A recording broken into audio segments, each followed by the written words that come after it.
जैन जी का ये प्रोटेस्ट इतना भयानक मोड़ ले लेगा, नेपाल के प्राइम मिनिस्टर ने ये सपने में भी नहीं सोचा था। प्रधानमंत्री ओली ने सोचा ये सोशल मीडिया बंद करने की वजह से ये प्रोटेस्ट हो रहा है और इन पर गोलियां चलवा दी। ओली ने सोचा जब 15-20 नौजवान मरेंगे तो सभी नौजवान ठंडे होकर बैठ जाएंगे, पर हुआ बिल्कुल उल्टा दोस्तों। प्रोटेस्ट ने और भयानक रूप ले लिया। उल्टा नेताओं को जान बचाकर भागना पड़ा, क्योंकि इस प्रोटेस्ट की सबसे बड़ी वजह करप्शन और बेरोजगारी थी। नमस्कार दोस्तों, मैं बलराज सिंह स्वागत करता हूं आपका हमारे channel story of the crime में। दोस्तों, नेपाल की राजधानी काठमांडू में हजारों लोग इकट्ठे हुए प्रोटेस्ट करने के लिए। And they want to control us just like a dictator. जिसमें लगभग सभी 20 से 25 साल के नौजवान थे, जिन्हें जनरेशन जेड यानी कि जेन जी कहा जाता है। ये एक पीसफुल प्रोटेस्ट था जो पार्लियामेंट की तरफ मार्च कर रहा था। ओली सरकार ने इन्हें रोकने के लिए पुलिस को आगे किया। वाटर कैनन्स और रबर बुलेट का इस्तेमाल किया गया।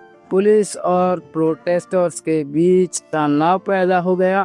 ओली सरकार ने पुलिस को फायरिंग का आदेश दे दिया।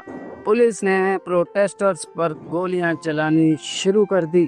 19 नौजवान मार दिए गए, जिसमें एक 12 साल का बच्चा भी था। करीब 400 लोग घायल हो गए थे।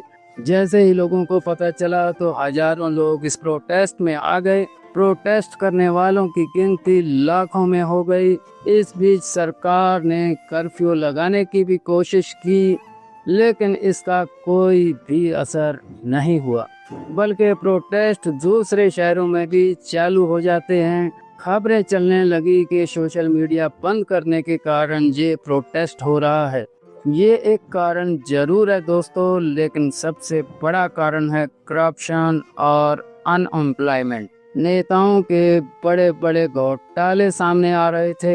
हर डिपार्टमेंट करप्ट हो चुका था। एक एयरपोर्ट को बनाने में 1400 करोड़ का घोटाला, गिरिबंधु में 54,000 करोड़ का घोटाला, एक टी स्टेट को इंडिविजुअल में ट्रांसफर करने का मामला।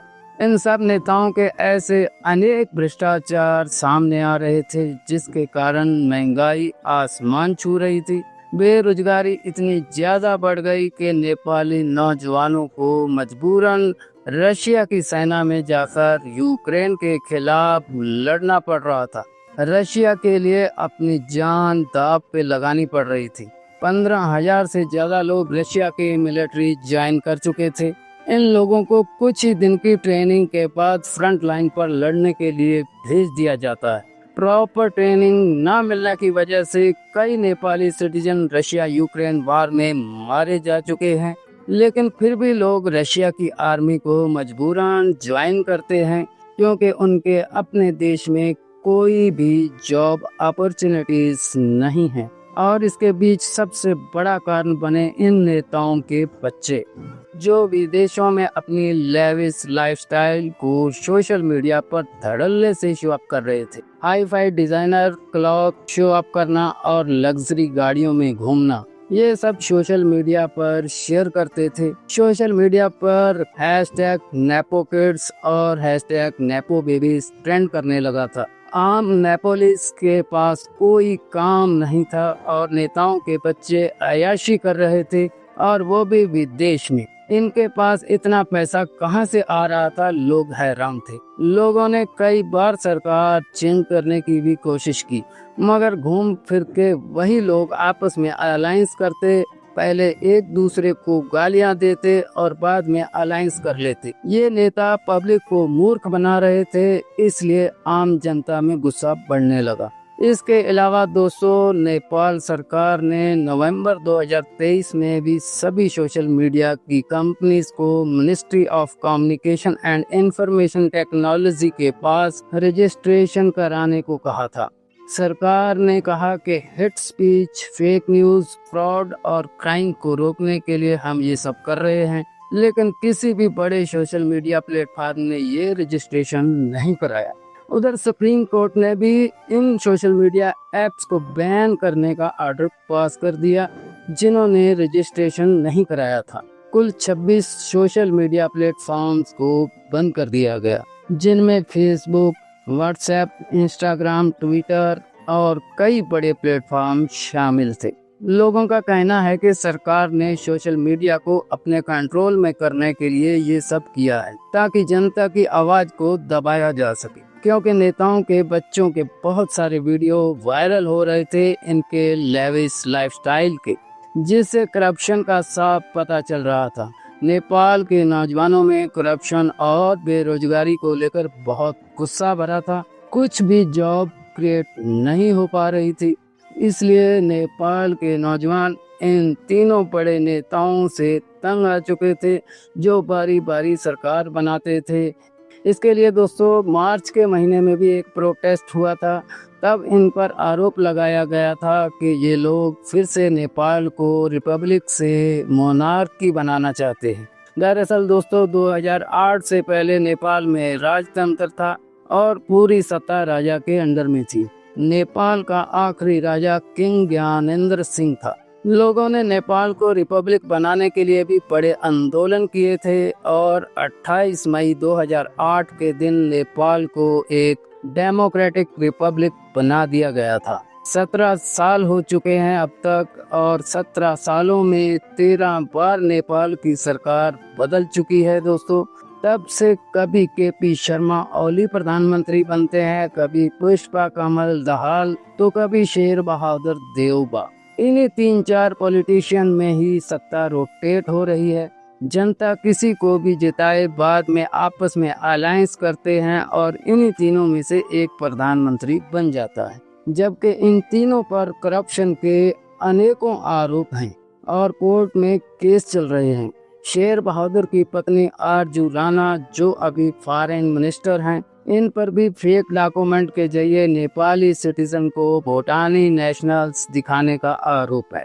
सभी पॉलिटिशियंस पर करप्शन के आरोप हैं। इसके अलावा नेपोटिज्म और अनएम्प्लॉयमेंट।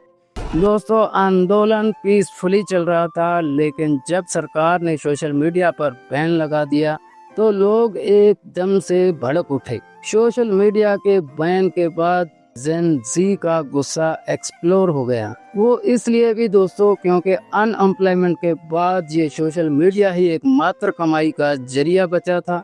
सरकार ने उसे भी बंद कर दिया।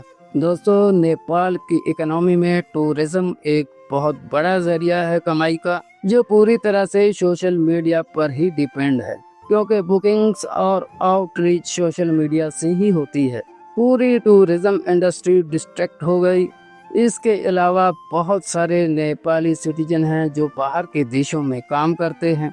उनकी फैमिली भी सोशल मीडिया ऐप्स के जरिए ही उनसे कांटेक्ट करती है। ऊपर से सरकार ने पुलिस के जरिए इन प्रोटेस्टर्स पर गोलियां चलवा दी।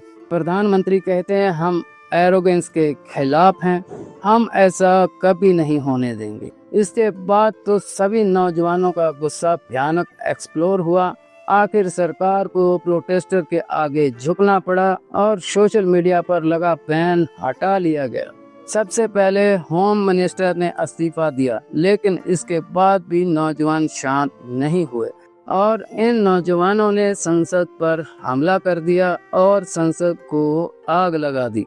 प्रधानमंत्री और राष्ट्रपति के घरों को भी आग लगा दी गई। विपक्षी पार्टी के नेताओं के घरों को भी जला दिया गया। बड़ी मुश्किल से हेलीकॉप्टर के जरिए आर्मी ने मंत्रियों को बचाया और सुरक्षित जगह पर पहुंचाया। आखिरकार केपी शर्मा ओली को प्रधानमंत्री पद से इस्तीफा देना पड़ा, फिर भी आंदोलन खत्म नहीं हुआ। नौजवान सिस्टमैटिक रिफॉर्म्स की मांग कर रहे हैं। आर्मी चीफ ने सामने आकर शांति की मांग की है। दोस्तों ये एक लेसन है सभी देशों के लिए और सभी डिक्टेटर्स के लिए भी। जब किसी देश की जनता की आवाज को बंद करने की कोशिश की जाती है, जब नेपोटिज्म, करप्शन और बेरोजगारी जैसे असली मुद्दों को सरकार इग्नोर करने लगे, तो ये एग्जाम्पल है सभी देशों की सरकारों को वे जनता को कभी इग्नोर ना करें। बाकी दोस्तों, नेपाल में वर्तमान में सुशीला कार्की के नेतृत्व में एक अंतरिम सरकार बनी है।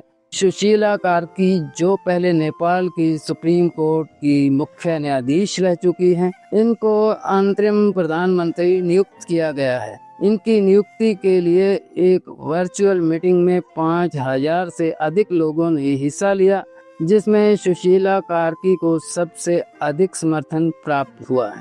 जेन जी के प्रोटेस्टर्स ने ये शर्त रखी है कि अंतरिम सरकार के दौरान 6 महीने के भीतर चुनाव कराए जाएंगे, जिसे स्वीकार कर लिया गया है। सुशीला कार्की को उनकी ईमानदारी और न्यायिक पृष्ठभूमि के लिए जाना जाता है। लोगों का मानना है कि वे भ्रष्टाचार के खिलाफ सख्त कदम उठाएंगी, जो नेपाल की राजनीति में एक बड़ा मुद्दा रहा है। नई सरकार के गठन में नौजवानों का बड़ा योगदान रहा है, जो सोशल मीडिया और सड़कों पर अपनी आवाज उठाते रहे। लोगों का कहना है कि ये सरकार लोकतंत्र की रक्षा के लिए बनाई गई है। सुशीला कार्की का भारत से भी गहरा संबंध है, क्योंकि इन्होंने काशी हिंदू विश्वविद्यालय BHU से राजनीति विज्ञान में MA किया है। हम आस करते हैं और दुआ करते हैं कि ये संबंध भारत नेपाल के कूटनीतिक रिश्तों को मजबूत करे। दोस्तों, आप क्या सोचते हैं और क्या सीखा है आपने इस कहानी से? अपनी प्रतिक्रिया जरूर दें। वीडियो को ज़्यादा से ज़्यादा लोगों को शेयर करें, लाइक करें और हमारे चैनल को सब्सक्राइब करना ना भूलें। मिलते हैं दोस्तों किसी और कहानी के साथ। धन्यवाद। जय हिंद।